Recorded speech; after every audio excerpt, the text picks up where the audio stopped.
Hey there everyone, it's Ryan with Frontline Animal Removal. Now I'm standing on the roof of a commercial building in a very busy area. You can probably hear the traffic in the background. So we're going to go check a trap and we're going to discuss it. So as you can see, commercial area.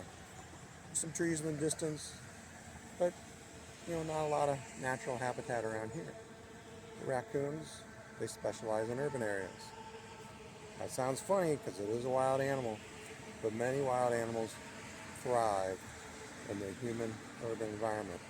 And the raccoon is just one of those, and boy, they give us some pep. So let's go walk over, check out our captive. And there he is.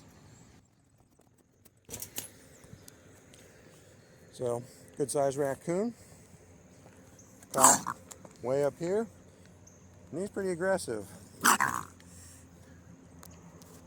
Now, if you notice, right behind the raccoon, we have a gutter. This is a roof transition.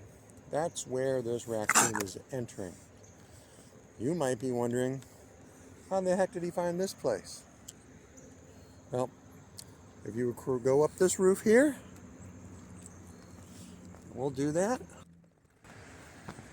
And we look down there. There's a little shed. Raccoons climb up on the little shed, and then they can reach up and grab this roof or the gutter and then climb up that way. There's down this side, you can't see it from here, but there's some natural gas pipes, and they go right up to the bottom of the gutter.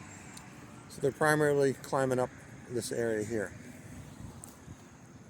Now, one thing that raccoons do is they explore. They explore everything. It's very common that raccoons go onto roofs. Just because a raccoon is on a roof doesn't mean the raccoon will be in your house. We get calls all the time from people spotting raccoons on the roof, and they haven't gotten into the house. So if they're walking on the roof, don't panic, but just be aware they're trying to figure out your home. And this place is a perfect example. The soffit is very weakly installed under this eave. I would show it to you, but that would require me to get right on the very edge of the roof, and I'm not going to do that when I'm this high up.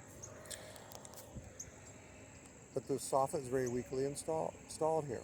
The raccoons found the weak spot, and they took advantage of it and moved in. This is number 2 raccoon. I got one here the night before.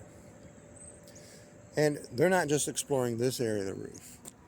So I went over there, went up that side, went down, and over there's some air conditioning and heating, cooling equipment, some exhaust fans, and a black rubber membrane.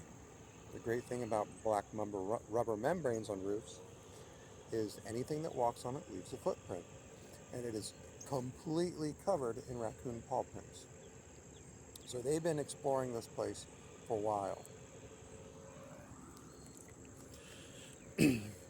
So the one thing that I will say about the raccoon is they are great at finding the weak spots in your structure. You, as a property owner, should be aware that your property has a weak point. It's best that you find the weak point and make it strong before they find the weak point and get in. Because these guys have done some damage in the ceiling of the structure. That's why I'm here. Because it is a commercial building and nobody's here at night, nobody really hears them. They just happen to notice standing on the ceiling, and one of the drop ceiling tiles had collapsed. And that's what made them think, gee, maybe we got a critter issue. And not only did it collapse, but then the insulation started falling in. And then they realized they better call me. So I'm out here. We'll get these guys wrapped up. And then hopefully I get the okay to fix the eave. And that should fix the critter problem. And I'm going to recommend that maybe they do something with the shed over there to prevent the raccoons from climbing on it, because that is the number one way that they're accessing the roof. Can the raccoon get on another way? Yeah, but that's just the easy way. And we want to take away anything easy for the raccoon. So if you own a property be it commercial, residential, you should inspect it every once in a while. Nobody does, but you really should. Because if you don't inspect it and take care of it, he will. And not only will he inspect it, he will move in and he will create all kinds of heck for you. Not only will there be damage inside the attic, but then you'll have to pay someone like me. And everyone likes to save money. So just look at your property every once in a while and keep him out.